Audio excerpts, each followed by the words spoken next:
Hello, I'm the Chucky Enjoyer, and people usually ask me a lot of questions about the good guy in Dead by Daylight, so I thought I'd make a video going over some of the questions I hear the most.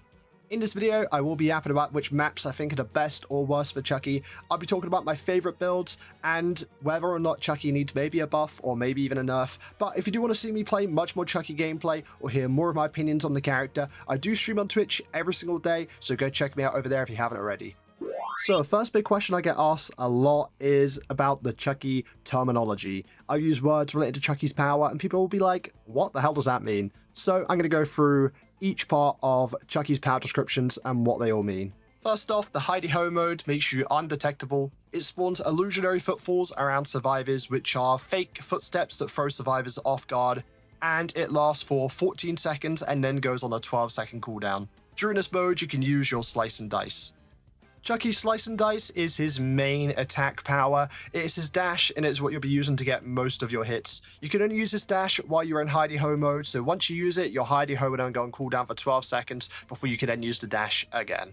The Scamper refers to the vault that Chucky can do over windows or underneath pallets during your Slice and Dice. You used to be able to do this outside of Slice and Dice, which they call the manual Scamper. However, this is no longer possible, and now it's only possible during your dash. A lot of people think this ability isn't very good for this reason, but trust me, it's Chucky's biggest selling point in my opinion, and the reason why he's put above a lot of the other killers in terms of a DVD tier list.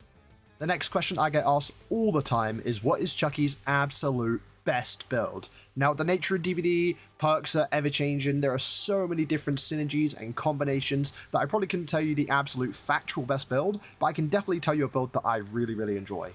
Agitation, Scorchic Pain Resonance, Corrupt Intervention, and Dead Man Switch are 4 perks that I love on Chucky right now. This is the build I throw on when I'm doing my Chucky streaks, a build that I'll use when I really do want to win on Chucky. The add-ons I'll run alongside this are the Jump Rope and the Straight Razor. The Jump Rope giving you 8% extra duration on your Slice and Dice, and the Straight Razor giving you a mangled and hemorrhaged effect after you get hit with a Slice and Dice, which I think are his 2 best add-ons.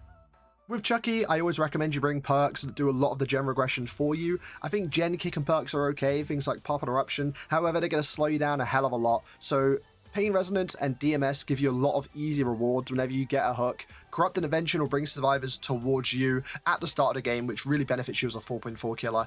And also Agitation will help you hook wherever you want to on the map, pretty much, and gives you a lot more freedom on what area you want to defend, which again as a 4.4 killer is really beneficial. So if there's a free gen or a survivor you want to camp or tunnel, you get to choose exactly where you want to hook them, which is super nice on Chucky. What tier is Chucky on a DVD killer tier list? Of course, killers are being changed and buffed and nerfed and reworked all the time in DVD, and even Chucky, who hasn't been reworked or changed for a long time, he definitely gets power scaled by other stronger killers releasing in DVD or survivor effects being buffed or things such as pallet density. So I used to say Chucky sits on the lowest A tier slot on most killer tier lists. However, these days I would say he sits comfortably at a very high B tier slot. And I think that's a great place for a killer to be. I feel like that makes them a very balanced killer. Now, leading on from that question, do I think Chucky needs a buff or maybe a nerf? And I don't think he needs either of those whatsoever. I think he's a perfectly balanced and pretty fine killer in Dead by Daylight. I think a buff or a nerf would make him a little bit too strong or a little bit too weak, so I'm fine with him where he is at. Although I would love to see him get an add-on rework. I've spoken about this many times before, but a load of his add-ons are just not worth using. Their effects are so minuscule, so I would love to see them get reworked in some kind of way. People also ask me quite a lot whether I think Chucky should be 4.6 meters per second movement speed rather than 4.4, and I do go back and forth on this a lot. However, I think he is fine as he is as a 4.4 killer. Him being 4.4 gives him a little bit more counterplay. He's very good in chase. However, if you make distance early on and pre-drop early on, he won't be able to catch up as easily, so it gives survivors a little bit of a clear idea of what they need to do against the character, while still giving Chucky a really strong chase power that should get him hits pretty much every time he uses it in chase. Can Chucky turn more than 90 degrees during a Slice and Dice? No, he cannot. His camera is locked to a 90-degree turn rate. You may have seen clips of people on TikTok or whatnot doing a scamper over a window and turning 180 back into the window again, or maybe doing a Slice and Dice and turning 180 to get a really cheeky hit on a survivor. However, these were all bugs or exploits. A lot of them have been patched, but Chucky cannot naturally turn more than 90 degrees during a Slice and Dice. So, what I was recommend instead of, being limited by such a small turn rate is to slide on the environment and slide on things when you're using your dash to help you be a lot more precise and a lot more specific with where you want to go. And your camera angle when you start your slice and dice is super important. You want to make sure you're looking as much towards the survivor as you possibly can, even if you're looking through walls and through obstacles, so then you don't need to turn much at all until you're right near the survivor, so you can turn your camera and correct yourself in order to get a lot more precise hits. Does Chucky have any pay to win skins? He kind of does, kind of. It's not really Chucky though. Tiffany is more of a pay-to-win skin on Chucky in a kind of way, because during her Hidey-Ho mode or when she's undetectable, her giggling sounds that you'll hear coming from the character are a little bit quieter and a little bit harder to tell where she is by the giggles. So if you want to play to win, Tiffany's the one to go for, but if you want style, go for Chucky. Do Vault Speed perks affect the speed of the Scamper? On Chucky, it does not do that. Vault Speed perks don't affect the Scamper speed whatsoever. However, Vault effects, such as Bamboozle blocking the window, does apply on the Scamper. So if you bring Bamboozle, you will block a window after scampering it. However, you won't vault it 10% faster or whatever it is on Bamboozle, 30% faster. I can't remember now. There used to be an exploit where Fire Up would make you vault the window faster, and then with that being said, you could then vault it back again 180 degrees, and this used to be used a lot. You probably saw this a lot about, I don't know, a year and a bit ago on Chucky. People used to use it all the time, but you can't do this anymore. It does apply block effects, but that's about it. Should I use the Hidey-Ho mode more for stealth or more to use my slice and dice and chase? Now, I would always prioritize using Hidey-Ho in order to use slice and dice and go on to use it as a chase power. Now, although Hidey-Ho does make you undetectable, so explicitly it does seem like a really good stealth power, it's a very mediocre stealth power. When you go into Hidey-Ho mode, you make these loud giggling sounds, footfalls appear around survivors, so they can clearly see when you're undetectable, and a lot of survivors just going to pre-run or hide to safety or stealth when you enter this mode. So honestly, you're better off just saving your power since it's on such a big cooldown and waiting until you find survivors so you can then enter Hidey-Ho, do a slice and dice, and hopefully get a free hit pretty much every single time.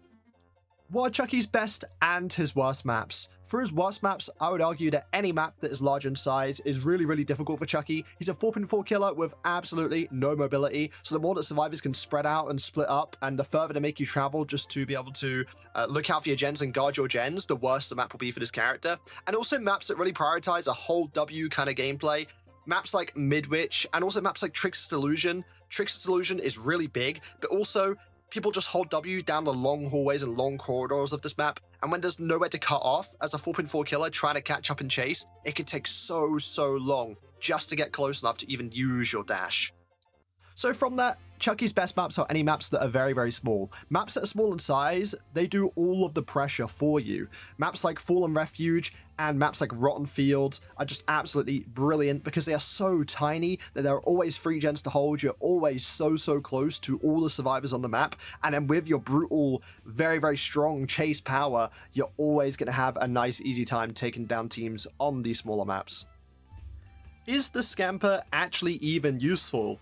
Absolutely, it is so useful. I mean, Chucky's dash, sure, is the main way you're going to be getting most of your hits, but good survivors will find ways to pre-run this and try and counterplay you, and your dash won't always be good enough on its own in order to take down good teams. Your Scamper can really just outplay some of the best loops in the game. Shack with Shack Pallet down, I outplay all the time using the Scamper. You know, God pallets on maps like Giddy and Meat Plant, if a survivor pre-drops those, you can start your dash early, scamper underneath it, and then get yourself a hit. You can counterplay so many good pallets and so many good loops using the Scamper, and right now, during an era of pallet density, the Scamper has never been more important.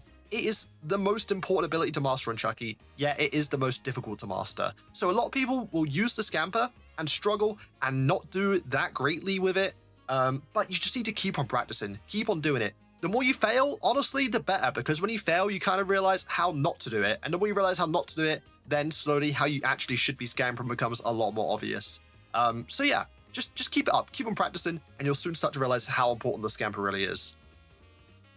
Can Chucky take down highly coordinated SWF teams? He definitely can. I mean, I feel like every killer has a chance to take down coordinated SWF teams in a way. It just depends on what map they've brought and whether they make a mistake. But I've taken down some very good teams on Chucky. I've taken down quite well-known comp players. Of course, these are in public matches where, you know, they're not going to be trying their absolute best and sweating, but I've taken down some good players who know what they're doing, who are very capable. You just have to know the right strategy to go for.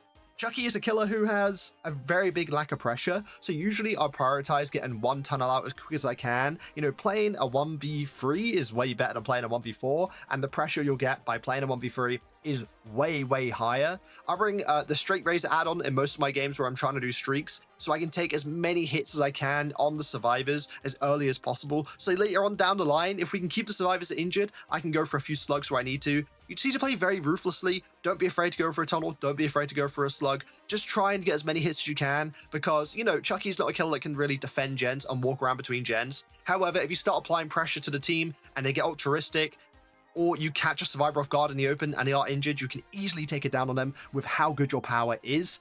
So yeah, make sure, you know, just have a good use of both your Hidey-Ho for stealth and for chase, mostly for chase. But once you've got everyone injured, don't be afraid to then start using it a little bit more for stealth.